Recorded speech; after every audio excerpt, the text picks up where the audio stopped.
Alegrias, uma das grandes alegrias do irmão Valdenésio é quando ele chega num lugar e a pessoa fala: aqui não tem ninguém maior nem menor, é tudo igual. Eu gostaria de poder dizer o mesmo, porque eu bato a cabeça em todo lugar, está tudo minha cabeça machucada. É ruim ser grande de vez em quando. Mas grande ou pequeno, nós sabemos que diante de Deus nós não somos nada, absolutamente um grão de poeira nesse vento passando. E assim como o vento passa e leva o grão de areia, o grão de pó, assim também a nossa passagem da nossa vida aqui na Terra. Eu fui encarregado de trazer para vocês uma mensagem relacionada ao desenvolvimento da salvação na vida do crente. E o tema geral da nossa dessa conferência aqui é um tema muito importante que fala a respeito do Evangelho. E muitos de nós, quando fala essa palavra Evangelho, deve lembrar da palavra angel, que está bem no meio da palavra Evangelho, angel. E a palavra angel, no inglês, seria no português seria anjo. E anjo significa mensageiro. E as partículas antes e depois da palavra evangelho conota a esse termo o significado de uma boa mensagem.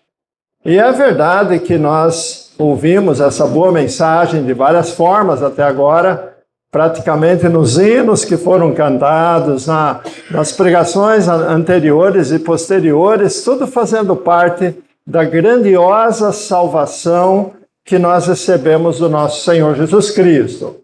Eu faço questão de lembrar que o nosso irmão, dois deles falaram coisas muito importantes sobre a salvação, e um deles é o fato de que a nossa salvação não é apenas da morte, ou seja, daquela condenação eterna no lago de fogo que todos aqueles que não creem em Deus, infelizmente, entrarão no lago de fogo que foi preparado para Satanás e os seus anjos.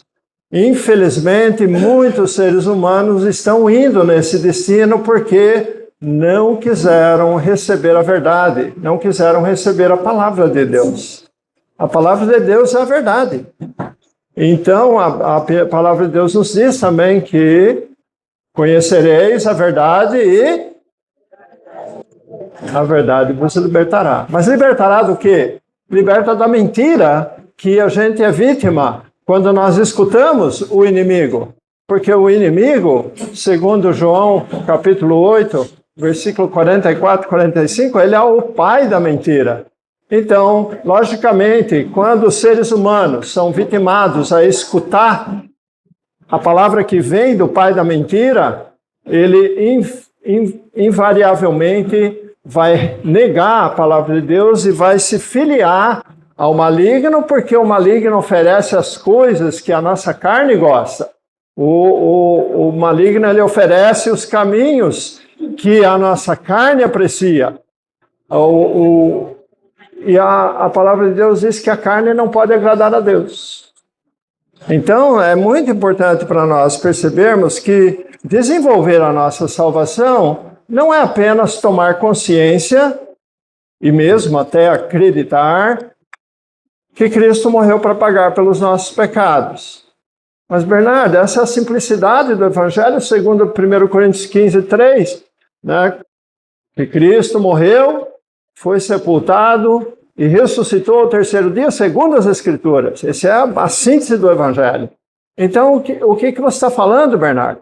É porque a palavra Evangelho é boas novas. E as boas novas que nós recebemos das Escrituras não se limita apenas à salvação da condenação do pecado, que é a morte eterna, que é o afastamento, o distanciamento eterno de Deus num lago de fogo. Muitas pessoas confundem inferno com lago de fogo. São duas coisas totalmente diferentes e fazem parte de um estudo muito interessante, que se você não sabe a diferença entre inferno e lago de fogo, procure o seu líder, procure o líder da sua igreja ou alguém que tem esse conhecimento e vai se informar a diferença entre inferno e lago de fogo. Você vai ver uma grande diferença.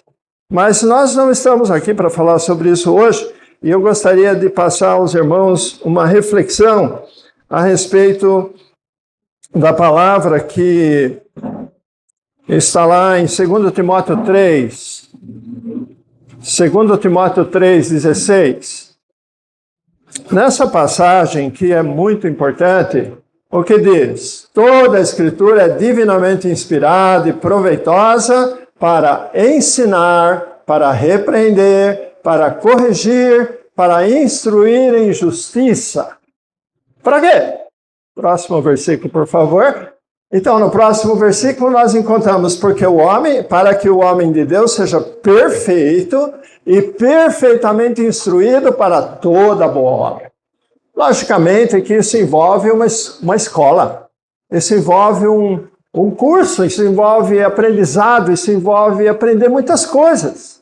O desenvolvimento da nossa salvação, literalmente, começa no aprendizado. E quem são? Onde é a escola? Onde é que é essa escola que ensina essas coisas? Deve ser o Instituto Teológico da Graça. Deve ser, como é que chama o BBI, o Instituto Bíblico Bereano, que ensina, então eu tenho que aprender lá. Não necessariamente. Existe uma outra escola e hoje vocês estão sentados dentro dela. Aqui, esse prédio é um prédio que foi construído. Aliás, eu acompanhei a construção desse prédio, né, pastor Ed? Cadê o pastor Ed? Sim. Ali. Lembra, pastor Ed? Eu lembro que eu trouxe a Juliana para dar uma olhada nos fundamentos, para ver se estava tudo certinho. A nossa preocupação era, porque a ideia era construir 2 andares aqui e tal, e a Juliana, engenheira, veio dar uma olhada para ver se a estrutura suportava 2 andares aqui. E eu acompanhei, foi muito gostoso, porque o prédio que tinha aqui antes era todo de madeira, né? Ou tinha, né? Tinha um prédio de madeira aqui, né? E então depois, assim como também era Pontal do Sul, todo de madeira, eu lembro desse tempo, entrei, participamos de reuniões lá. Então é importante, irmãos, é que o prédio em si não é, mas o que é que funciona aqui dentro? Aqui dentro funciona uma igreja.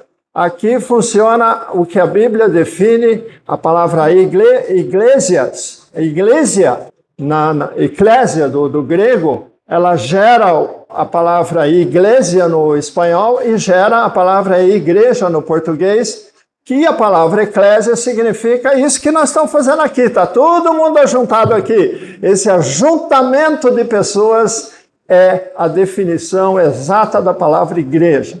Mas é verdade que a igreja tem o porquê juntar pessoas aqui dentro. Então é para cantar. Opa, é gostoso também. É muito gostoso cantar, porque no canto nós aprendemos a palavra de Deus por intermédio de músicas e letras e mensagens musicais muito lindas, muito especiais, que tocam o nosso coração. Mas é muito mais do que isso uma igreja. A igreja é o lugar de recolher ofertas dos irmãos. Não é. Mas acontece também.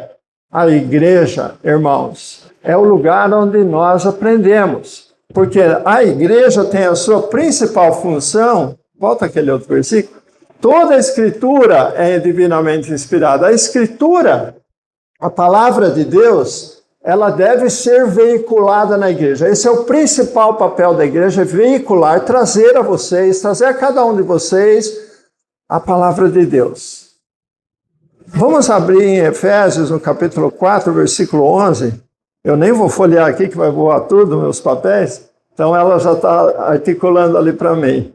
Ele mesmo, que é Jesus Cristo, ele mesmo concedeu uns para apóstolos, ou deu dons para apóstolos, dons para profetas, dons para evangelistas e dons para pastores e doutores, ou pastores e mestres, como diz uma outra tradução. Então, esse evangelho, isso, pode pular. Esse evangelho, esse ministério de apóstolo, profeta, que foi iniciado com o nosso Senhor Jesus Cristo lá no começo, evangelistas, pastores e mestres, esses são aqueles que atuam na igreja para quê? Para aperfeiçoar os santos, para a obra do ministério, para a edificação do corpo de Cristo. O corpo de Cristo não é a igreja aqui, não é essa igreja aqui. O corpo de Cristo é a reunião de todas as igrejas no mundo inteiro que professam esse evangelho de Cristo, que creem no nosso Senhor Jesus Cristo e que estudam, conhecem e se edificam na palavra de Deus, espalhado pelo mundo inteiro. Esse é o corpo de Cristo. Mas nós também participamos de uma escolinha local. A escolinha local é o lugar onde você congrega, onde você se reúne com os seus irmãos. Isso é importante? Sim, é muito importante. Por quê? Eu acredito que deve sempre haver um compromisso muito forte de todos nós com o corpo de Cristo, com a igreja verdadeira, o que é o corpo de Cristo. Esse é o compromisso muito de coração que todos nós devemos ter com o Senhor, porque nós devemos fazer parte da chamada Assembleia Universal, ou a Igreja Universal, ou a Congregação Universal, ou a Eclésia Universal, que é justamente todo o corpo de Cristo espalhado pelo mundo inteiro, mas nós, embora façamos parte desse grande grupo, nós nos reunimos com os pequenos. E a soma de todas as igrejas locais do mundo compõe o corpo de Cristo e mais alguns que não podem ir na igreja por outros motivos. Então é muito importante a gente perceber que a igreja é a nossa escolinha. Alguém já ouviu falar a expressão escolinha dominical? Né? São lugares onde as crianças são ensinadas. Eu me lembro de uma igreja batista que eu fui em Guaratinguetá, que eu fui convidado para ser professor da escola dominical. A escola dominical tinha para crianças de várias idades, diferentes classes. Tinha para jovens de certas, o preteen, como é que chama? Antes os pré-adolescentes e depois os adolescentes e até os adultos. Então, aquela igreja ela tinha vários professores de escola dominical e cada um pegava um grupo diferente. É legal quando a igreja é tão grande que tem tanto professor assim que dá para ensinar para várias classes diferentes. Mas às vezes a gente não tem tanto recurso humano, então a gente tem poucos professores para poder ensinar, então a gente divide a escola dominical e ensina ali as crianças e os adultos aqui junto com os jovens, né? Mas a função é essa, para aprender, para nós crescermos, sermos edificados no sentido de entendermos, compreendermos, aprendermos a Escritura. Quando nós vamos para a nossa escola normal, você só estuda na escola, né? Porque a escola, afinal de contas, é o lugar de estudar. Então eu vou na escola, estudo, chego para casa, não faço mais nada a semana toda, porque eu só vou estudar na escola, certo?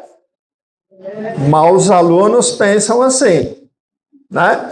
Os maus alunos pensam, eu já tenho que aguentar aqueles professores, tá bom, já deu. Saiu da escola, ele se sente como um pássaro livre da gaiola. Ele não quer saber mais de abrir o livro. Esse não é um bom estudante, porque a lição dada na escola é necessário ser estudada em casa. Onde está aquela referência que fala que nós devemos estudar a palavra de Deus? Tem alguma referência que você lembra? Tem uma que o apóstolo Paulo fala, quando lerdes, podeis compreender o meu discernimento de Cristo. Quando o apóstolo Paulo fala a respeito de quando lerdes, podeis compreender o meu discernimento de Cristo, é porque a palavra lerdes, naquele texto, vem da palavra grega. Desculpa.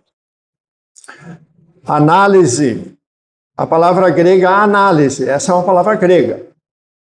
Nós conhecemos essa palavra no nosso português também. O laboratório de análise clínica, por exemplo. A palavra análise, sabe o que significa? Quando você tira o seu sangue, eles vão analisar o seu sangue, o que eles vão fazer com o seu sangue? Eles vão esmiuçar tudo, descobrir tudo o que ele tem ali. Se tem algum problema no teu corpo, muitas vezes é descoberto só avaliando o sangue. A porcentagem dos ingredientes que tem no sangue, tudo é avaliado, estudado minuciosamente. Isso é análise. Então, quando nós recebemos a matéria que vem da escola, a gente chega em casa, a gente deve analisar, a gente deve estudar, a gente deve ler e tentar entender. E se não entender, volta para a classe e pergunta para o professor: professor, eu estava tentando entender isso em casa, não consegui entender, o que é isso? E daí ele vai te explicar. Na igreja, a mesma coisa. Eu me lembro, a primeira vez que eu abri a Bíblia, eu vi um palavrão ali dentro que eu fiquei horrorizado. Um palavrão dentro da Bíblia. Não é palavrão no sentido que é uma palavra feia. É uma palavra grande e difícil de falar. Concupiscência. Quem sabe o que é concupiscência? Alguém nunca ouviu falar dessa palavra? Né? Concupiscência? O que é isso? Né? Então eu comecei a perceber que muitas vezes a gente tinha que entender que nós não estávamos nem familiarizados com os termos que a Bíblia usa. Então eu tinha que perguntar para o meu sogro, perguntava para um, perguntava para outro, ou olhava no dicionário para perguntar o que são essas palavras, o que significa. Irmãos, existe uma série de palavras na Bíblia que você lê e passa por cima, pensa que está entendendo e não está. Quer saber? Vamos citar algumas. Por exemplo, bispo. O que é bispo?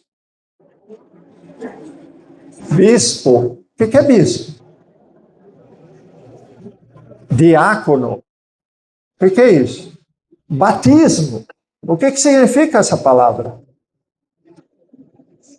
Muitas vezes nós lemos e a gente associa aquela palavra a uma certa cerimônia, no caso do batismo, mas a gente realmente não sabe o que ela significa. Por quê? Porque são palavras que não são do nosso idioma. Elas vieram de um outro, do grego. A palavra bispo é uma palavra tirada episcopal, presbitério, são palavras gregas. E elas foram trazidas para o nosso vocabulário e a gente não sabe o que significa. Quando você vai estudar no grego o que é presbitério, é isso então? Então aí você vai entender que é muito mais simples do que a gente imagina. O presbitério significa superintendência, a liderança, superintendência.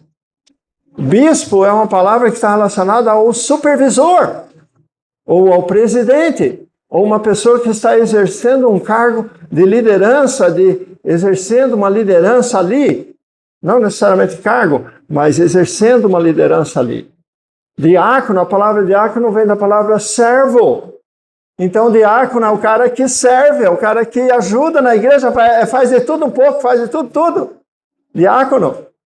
Então, a gente vai aprendendo essas coisas, mas o nosso objetivo hoje é só mostrar para os irmãos que isso é apenas parte do desenvolvimento da nossa salvação. Porque para a gente conseguir desenvolver a nossa salvação, não basta conhecer as Escrituras. Totalmente, você pode conhecer de cabo a rabo todas as Escrituras. Eu me lembro, eu peguei carona uma vez e o cara começou a andar e tal, e eu comecei a falar da Bíblia para ele. E foi falando. Ele não brecou. Ele não falou para, eu fui falando. Mas aí chegou uma hora que eu achei que eu estava sendo inconveniente. Poxa, eu estou pedindo carona para o cara, estou no carro do cara, e blá, blá, blá, blá, blá na orelha dele, e será que ele está gostando? Então eu fiz um teste, eu falei, vamos ver se ele está gostando ou não. Eu fiquei quieto. Passou uns 2 segundos, 3 segundos, ele virou para mim e falou, parou por quê? Então ele está interessado. Daí ele falou assim para mim, olha, eu já li a Bíblia de cabo a rabo 7 vezes. 7 vezes eu li a Bíblia inteirinha. Pela primeira vez na minha vida eu estou começando a entender porque você está me explicando coisas que eu não consegui entender. Isso me lembra um certo personagem da Bíblia, lembra o nome dele? Nós temos alguns com esse nome nos nossos grupos aí, né? Filipe. Né? Lembra de Filipe? Filipe foi dado uma missão pelo Senhor, o Espírito Santo o conduziu até o caminho de Gaza, e lá no caminho de Gaza, no meio da região desértica lá, ele encontrou com uma caravana, onde nessa caravana tinha uma carruagem, nessa carruagem estava o alto superintendente oficial da rainha Candace dos egípcios, da Etiópia.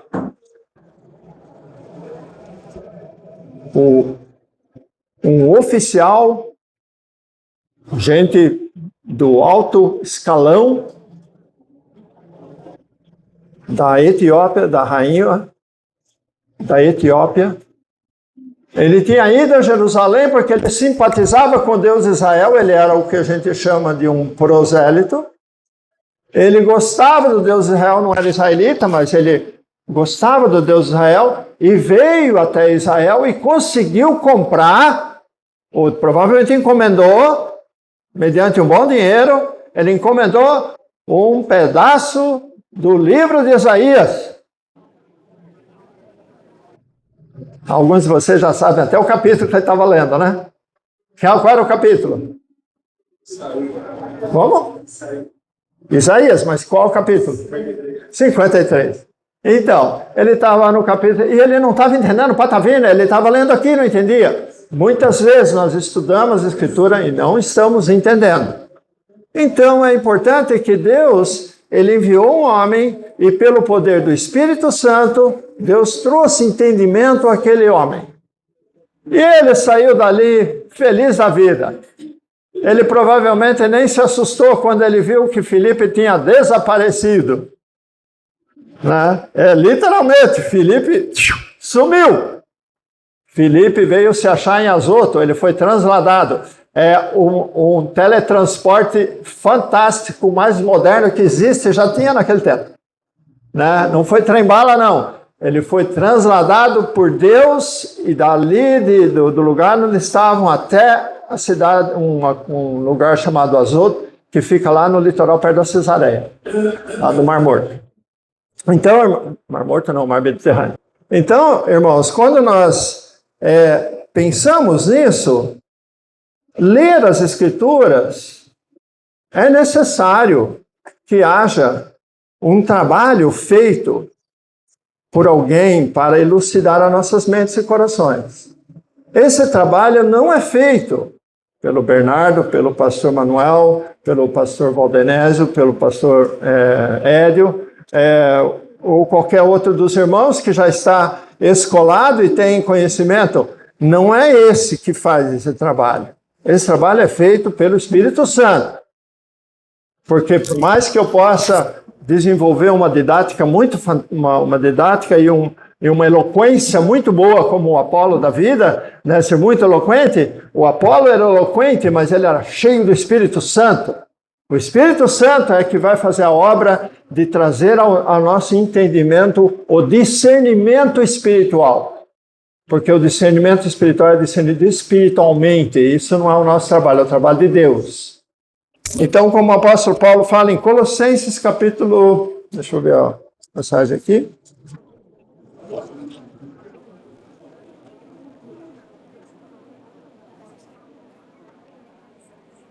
Colossenses 1? Não marquei aqui. Aquele que fala, Cristo em vós, a esperança da glória. Capítulo 1 de Colossenses, versículo... Carol? Achou? 27. Colossenses 1, 27. Isso. Aos quais Deus quis fazer conhecer quais são as riquezas da glória desse mistério entre os gentios, que é Cristo em vós, esperança da glória. O nosso irmão Manuel falou que nós somos santuário do Deus vivente. Falou que nós somos selados com o Santo Espírito da promessa. Falou que nós recebemos o selo do Espírito Santo e esse Espírito Santo dentro de nós é que vai fazer a obra. Ou seja, é Cristo agindo em nós. Nós somos apenas instrumentos, como o apóstolo Paulo diz na sua primeira carta aos Coríntios, capítulo 1 e capítulo 3, ele fala que nós somos cooperadores. O apóstolo Paulo diz, olha o grande apóstolo Paulo, que nós chamamos ali o grande apóstolo Paulo, ele disse que ele era o menor de todos os apóstolos e que não merecia nem ser chamado de apóstolo de Cristo, mas ele mostra que foi Deus nele, Deus agindo nele, Cristo agindo nele. Eu me lembro muito Dona Carminha está aí, ela lembra do tempo que eu fizemos um programa no rádio com o Edson, e o nome do programa ele era feito no sábado à tarde, para aquele pessoal que fica lavando o carro, era voltado para a juventude, a gente fazia um trabalho voltado assim para atingir o jovem, aqueles caras que ficam lavando o carro do papai no sábado à tarde ali e tal, né? Então ligava na Rádio Clube, estava escutando lá e tal, e de repente aparecia o tal do Bernardo lá para falar o programa Canal Regional, isto é.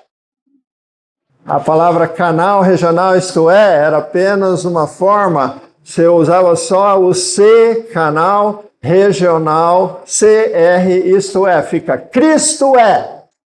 E nesse programa a gente tentava passar para as pessoas o que Cristo é.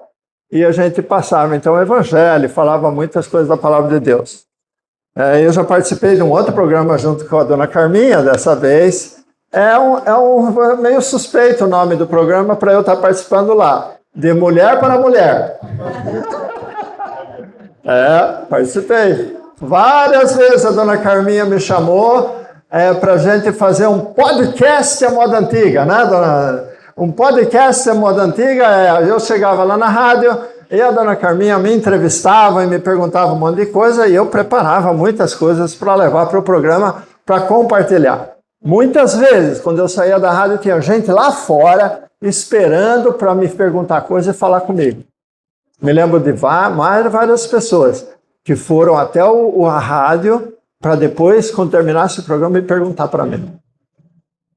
Tempos depois, eu trabalhei com outro componente dessa família radialista aí, né, que é o Hércules, que muitos de vocês conhecem, e com o Hércules nós trabalhamos com um programa que até hoje está no ar, né, levado ao sábado. Está ainda, pastor Valdenésio? Tá ainda. Então, quem é o seu Valdenésio, ele roubou o programa de mim, ele gostou tanto, estou brincando. Eu deixei ele a liderar esse programa na época e ele nunca mais quis devolver para mim. O programa A Hora da Verdade, e eu trabalhava, o Hércules que dirigia esse programa, então muitas vezes eu me lembro que foi dessa forma que eu conheci o Belchior. Um dia terminou o programa do rádio e eu estava com a minha bolsa indo para o carro, e eu parei ali na frente da rádio para pensar em alguma coisa e vi um cara correndo, todo desesperado, na direção da rádio, mas ele vinha como se estivesse tirando o pai da forca, vinha aqui, olha, correndo. Daí ele chegou para mim e ele falou assim: ei, por favor, você sabe dizer se o missionário Bernardo está lá na rádio? Está lá dentro da rádio? Eu falei: não, ele não está mais lá dentro. Ele falou: ai, que pena. Daí, recuperando o fôlego. Ai, Deus, espera um pouco, senhor, espera um pouco. Daí finalmente ele falou: puxa, eu precisava tanto falar com ele. Eu falei: pode falar, sou eu mesmo. Eu não estava dentro da rádio mesmo, eu estava ali fora. Mas aí nós brincamos e tal, e começou-se um grande relacionamento. O Belchior, junto com o Jai, Adriano, Luciano e Felipe, foram irmãos amados de São João Batista, que nós passamos anos estudando fielmente, de 3 a 4 horas, toda sexta-noite. A gente varava, às vezes ia até 2, 3 horas da manhã, né? Falando, estudando a respeito das Escrituras. Por quê? Porque a palavra de Deus nos ensina que o quê? 2 Timóteo 2,2. 2 Timóteo 2,2, e que de mim, entre muitas testemunhas ouviste, confio a homens fiéis, que sejam idôneos para também ensinarem aos outros. Isso nós chamamos do versículo da perpetuação do ministério. À medida que nós vamos perpetuando o ministério, você vai treinando outros líderes para eles continuarem ensinando a igreja, para que a igreja continue ser abastecida com a palavra de Deus através de homens fiéis. E é muito importante a gente reparar na fidelidade, Porque o irmão, ele leu aquele versículo de 2 Timóteo 2,15 para nós, na pregação do pastor Manuel, não foi? Procura apresentar-te a Deus aprovado, como obreiro de que não tem do que se envergonhar e que maneja bem a palavra da verdade. E ele concentrou a sua atenção, a sua explicação no maneja bem a palavra da verdade. Mas eu quero ir para um outro lado. Eu quero também salientar a importância dessas palavras de aprovado como obreiro que não tem de que se envergonhar. Irmãos, se você tem muita coisa para se envergonhar, você não tem palavra de Deus na tua boca. Ou seja, você não está autorizado a falar de Deus para as pessoas se a tua vida está suja. Se você tem muita coisa para se envergonhar de Deus. Não é verdade? É verdade que o apóstolo Paulo se envergonhava de Deus por ele ter sido perseguidor da igreja, mas isso foi lá no passado, quando ele não tinha Cristo, certo? Quando você tem o conhecimento de Cristo, agora nós somos nova criatura, e como nova criatura é outra atitude, é outra esfera, e nós estamos em busca de um crescimento espiritual e desenvolver a nossa salvação. Quando fala de desenvolver a nossa salvação, vamos lembrar novamente desse versículo, né, que está em Filipenses 2. Filipenses capítulo 2, versículo 13, né? É o 12. Né? De sorte que, meus amados, assim como sempre obedecestes, não só na minha presença, mas muito mais agora na minha ausência, assim também desenvolvei ou operai ou faz funcionar a vossa salvação com temor e tremor. Temor e tremor. Alguns dos irmãos que fazem parte do nosso ministério ali de Biguaçu Tijucas ouviram uma pregação específica a respeito do que significa temor e tremor. E hoje nós estamos lendo o livro de Daniel, e lá em Daniel, no capítulo 6, 5 ou 6, deixa eu ver.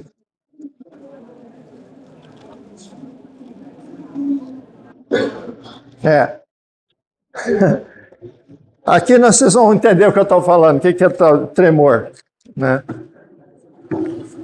Vamos ver se eu consigo ler aqui para vocês. Versículo 5, Daniel 5, 5. No mesmo instante apareceram uns dedos e mão de homem e escreviam de frente do candeeiro, na caiadura da parede do palácio real. E o rei via os dedos que estavam escrevendo. Então se mudou o semblante do rei, presta atenção, se mudou o semblante do rei e os seus pensamentos o turbaram. E as juntas dos seus lombos se relaxaram e os seus joelhos batiam um ao outro. Isso descreve literalmente o quê? Pavor. Por quê? Porque esse cara, esse era filho de um rei, era filho de Nabucodonosor. E esse rei, que reinou logo depois de Nabucodonosor, ele fez uma baita de uma festança, convidou 1000 dos seus grandes lá e juntou a mulherada, as concubinas, não sei o que e tal, e estava só enchendo o caco de vinho lá, e num determinado ponto lá, ele pegou e falou assim, manda vir os utensílios que foram tirados do templo lá de Jerusalém, vamos usar aqueles utensílios, vamos beber vinho neles. E trouxeram, mandou trazer todos aqueles utensílios, eles tomaram, encheram a cara e ainda ficaram cultuando o Deus do ouro, o Deus da prata, o Deus da pedra, o Deus, tudo quanto é Deus lá que não é Deus, que não existe. Na mesma hora, apareceu os dedos e começou a escrever na parede. Esse rei amarelou na hora. Ele ficou ali tremendo que nem vara verde. Perdeu força. Amorteceu, ele perdeu o vigor. Nós encontramos muitas vezes homens de Deus, que ao chegar um anjo perto deles, eles caíram por terra, enfraquecidos pelo temor. Nossa, Bernardo, mas nós estamos vendo a dispensação da graça de Deus, o nosso grande Deus de misericórdia e graça. Nós temos que ter medo dele, nós temos que ter terror dele. É que quando você estuda a palavra temor e tremor, você vai entender que há uma condição física que te leva a reconhecer a sua fraqueza. E você fica enfraquecido diante da majestade e do poder do nosso grande Deus. Muitas vezes nós não levamos Deus tanto a sério, porque nós não conhecemos Deus. Mas vai ler ler o Velho Testamento em detalhes, e vai observar os acontecimentos com detalhes, e você vai conhecer o Deus que te faz tremer na base. Ele é o Deus da vingança. Ele não é Deus só de misericórdia e justiça, e só de misericórdia e graça. Ele é Deus de justiça e de vingança. Lembra o que ele diz lá em Romanos 12, que ele fala: não vos vingueis a vós mesmos, dai lugar à ira, porque o quê? A mim me pertence a vingança, eu sou o Senhor. Não é brincadeira. Então, nós não devemos, o apóstolo Paulo diz na carta aos Gálatas, de Deus não se zomba.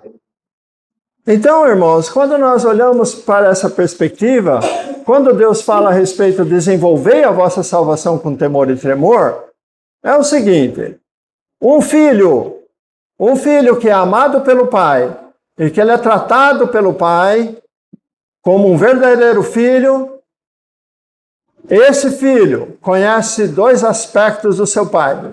Ele conhece, sabe que seu pai é amoroso, gentil, é forte, é carinhoso, é tudo de bom, mas ele também é bravo pra caramba, ele arranca o cinturão e dá uma cintada quando você age errado. Então, a Bíblia fala: que filho há que o pai não discipline? Que pai é que não corrige o filho? Se o filho não é corrigido pelo pai, ele é um bastardo, é como se não tivesse pai. Porque o pai tem a obrigação de corrigir o filho. E a palavra de Deus nos diz que Deus nos disciplina para aproveitamento. Assim como um pai que ama o seu filho. E todos nós fomos elevados à categoria de filhos adotivos por Deus. Romanos 8 fala que nós somos filhos por adoção. Irmão, tem tanta passagem, eu fiquei olhando e falei assim: nossa, mas não tem como falar sobre desenvolver a salvação num espaço de tempo tão pequeno. Nós deveríamos criar não uma conferência sobre esse assunto, nós deveríamos criar um curso de 1 ano, 2, 3 anos para aprender a desenvolver a nossa salvação. Porque nós temos muito para crescer. E tanto é, irmãos, que eu na minha idade, quase 70 anos agora, a cada dia que eu leio e estudo as Escrituras, eu estou aprendendo mais coisa. E sabe o quê? Muitas vezes eu estou sendo disciplinado por Deus, porque eu estou percebendo que eu ainda tenho que aprender muita coisa. Porque aprender não significa apenas ter conhecimento intelectual. A Bíblia diz que o saber ensoberbece, o amor edifica. O amor é a prática, é a sabedoria, o amor de Deus em prática, é a sabedoria de Deus agindo em cada um de nós.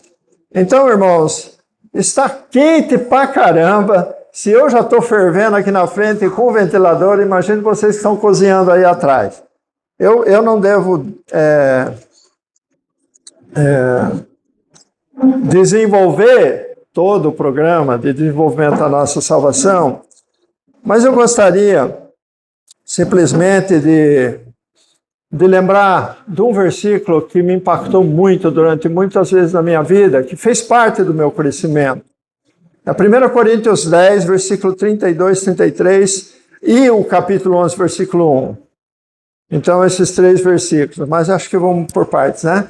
Então, Portai-vos de modo que não deis escândalo, nem aos judeus, nem aos gregos, nem à igreja de Deus. Aqui tem 3 grupos mencionados: incrédulos judeus, incrédulos gregos ou gentios e crentes da igreja.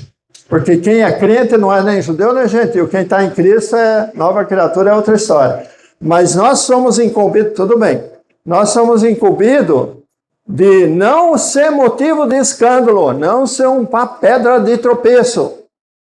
É verdade que Cristo foi rocha de escândalo, pedra de tropeço, mas só para aqueles que não creram. Para quem crê em Cristo, ele é rocha fundamento. Quando você não quer Cristo, ele é pedra de tropeço.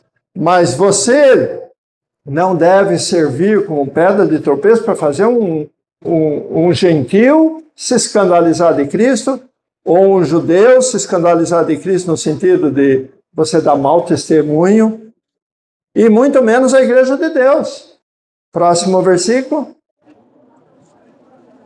Como também eu em tudo agrado a todos, não buscando o meu próprio proveito, mas o de muitos, para que assim se possam salvar. Muitas vezes, como eu falei anteriormente, você tem conhecimento do plano de salvação, mas você não tem testemunho para falar de Cristo para as pessoas. Porque você anda fazendo muita coisa errada lá fora e muita gente sabe disso. Então você perde a autoridade. Mas quando você tem um bom testemunho e você vive a palavra do Senhor, aí você recebe do próprio Deus, né, as oportunidades criadas pelo Espírito Santo para você veicular a palavra de Deus. E dessa forma, como o apóstolo Paulo fala, como também eu em tudo agrado a todos, não buscando meu próprio proveito, mas o de muitos, para que assim se possam salvar. Próximo versículo. Sede meus imitadores, como eu também sou de Cristo. O apóstolo Paulo era um servo de Cristo, e ele, como servo de Cristo, ele queria glorificar a Cristo em tudo que ele fazia, em tudo. Se ele entrava em contato com o grego era edificado, porque ele era exposto ao evangelho. Ele crendo, ele era salvo. Se ele falasse com o judeu e conseguisse convencer o judeu incrédulo a crer em Cristo, pronto, agora ele tem um judeu dentro do corpo de Cristo. E se ele encontrasse com o irmão na fé, ele ia admoestar o irmão para que ele edificasse e crescesse na fé. Então, a nossa salvação, o desenvolvimento da nossa salvação, é verdade que nós somos salvos da condenação do pecado, e nós somos salvos, importante como o irmão Manuel falou, ele falou que nós somos também libertos da lei do pecado. De forma que nós andamos em novidade de vida, e a lei do Espírito agindo em nosso coração, segundo Romanos 8, versículo 2.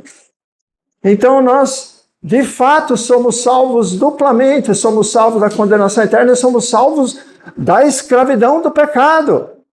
Então, se nós somos livres de tudo isso, vamos aproveitar essa liberdade, não para dar ocasião à carne, como Paulo fala em Gálatas capítulo 5, ou capítulo 3, 4 e 5 ali, mas nós vamos procurar nos disponibilizar para que Deus nos use como instrumento para levar edificação, crescimento em todo lugar que a gente vai. Isso é a igreja funcionando. E não é só o líder, não é a superintendência apenas, não são os presbitérios, diáconos, ou líderes, ou pastores, ou evangelistas. Individualmente, cada um de nós somos chamados. Alguém pode me dizer a passagem que fala sobre embaixadores? Lembra onde está? Então, coloca aí. Deixa eu tomar uma água. Ou seja, ela não ouviu a referência aí. Qual a referência de embaixadores? 2 Coríntios 5.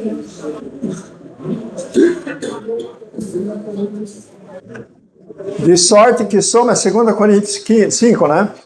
De sorte que somos embaixadores da parte de Cristo, como se Deus por nós rogasse. Rogamos, pois, da parte de Cristo que você reconcilie com Deus. Somos embaixador. Quem sabe o que é um embaixador? Embaixador é um representante de um outro país num país estranho. Então, aqui no Brasil, não tem embaixador brasileiro, porque o embaixador brasileiro não fica no Brasil. O embaixador brasileiro, ele vai ficar na embaixada, vamos supor, lá da Bélgica. Lá tem uma embaixada brasileira lá na Bélgica, e lá tem um embaixador brasileiro que ele representa o Brasil lá na Bélgica. Então, lá na Bélgica, o embaixador brasileiro, ele toma o cafezinho brasileiro da marca Caboclo, sei lá o que ele vai, da marca do café brasileiro, ele anda nos carrinhos brasileiros lá, né? Não é o Made in China, não, ele vai andar no carrinho nacional aqui e tal, e ele vai vestir a roupa como é que chama? Da marca brasileira, e ele vai representar o Brasil na fala, no que fato e tudo, ele vai representar o melhor que ele pode do Brasil. Ele sofre, deve sofrer, né? Porque tem muita coisa ruim para cá também. Então, mas é importante que, diferentemente, nós, o corpo de Cristo, individualmente, cada um de nós, somos embaixadores de quem? De Cristo. Nós somos embaixadores de um nosso lar.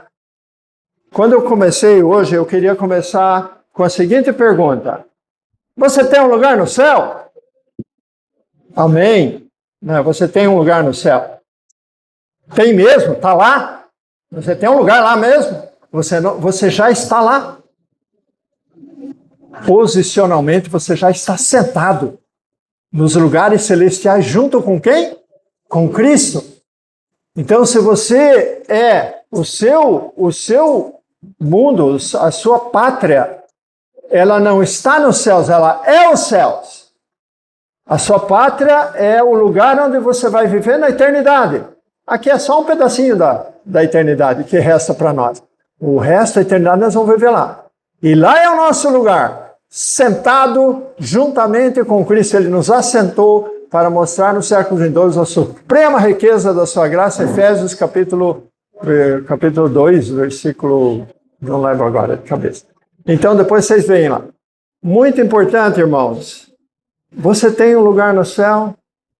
Bom, se você crê no Evangelho, você tem, porque Cristo limpou você e purificou você para te colocar lá. E você está limpo, totalmente aperfeiçoado em Cristo lá. E em Filipenses capítulo 1, versículo 6, ele fala que aquele que começou a boa obra há de completá-la no dia de Cristo. Então, isso tudo vai ser completado. Você precisa apenas permitir que Deus continue a realizar a obra na sua vida. E você, como crente de Cristo, não interessa onde você estiver, vai levando esse nome de Cristo, vai representando, vai testemunhando a respeito do grande amor de Deus. Amém? Muito obrigado, irmãos. Vamos ficar em pé para a oração.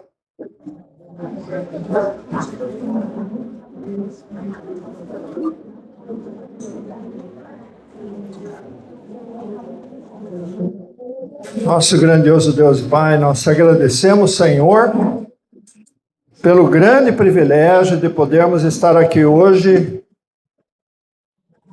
refletindo sobre esse processo tão importante nas nossas vidas, que faz parte do nosso crescimento espiritual, o desenvolvimento da nossa salvação. Pai, nós oramos agradecidos porque quem realiza esse desenvolvimento é Tu mesmo, que operando em nós concretiza esse desenvolvimento a cada dia. Pois é o Senhor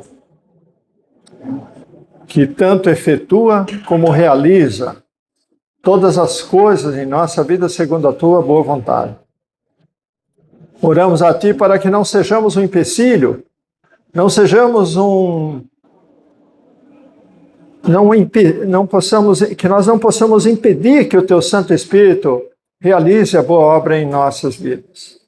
Oramos a Ti para que sejamos voluntariamente abertos de coração, lembrando do Deus poderoso e amoroso que nós temos, do grande Pai Celestial que nós temos, porque nele nós sabemos que somos corrigidos, somos exortados, somos disciplinados para aprender direitinho, para viver, para ser um varão perfeito como é segundo a tua vontade. Pai, nós oramos agradecidos pelo privilégio que nós temos de descansar na questão da justiça que foi trazida pelo teu Filho pelas nossas vidas, para que nós não precisássemos temer a condenação eterna. Agradecemos, Senhor, pelo Espírito Santo que nos foi dado e que nos dá essa nova vida que nós temos em Cristo, movidos pelo teu Espírito, esse novo viver, esse novo homem, essa nova criatura. Mas também agradecemos, Senhor, que nessa nova criatura podemos desenvolver a cada dia a salvação, para que possamos completar a obra que tu iniciaste lá naquele dia. Pai, mais uma vez nós te agradecemos pela grandeza das revelações que nos trazida por intermédio do apóstolo que tu escolheste para nós, e que hoje aprendemos e podemos estudar e conhecer e também nos aprofundar e também nos dedicar e nos envolvermos com um grande compromisso a todas as atividades da igreja, para que o teu corpo, que é a igreja, seja glorificado e toda a glória seja entregue a ti, Senhor, o Senhor da glória. Em nome do nosso Senhor Jesus Cristo, nosso grandioso Salvador e Senhor, nós te oramos e agradecemos. Amém.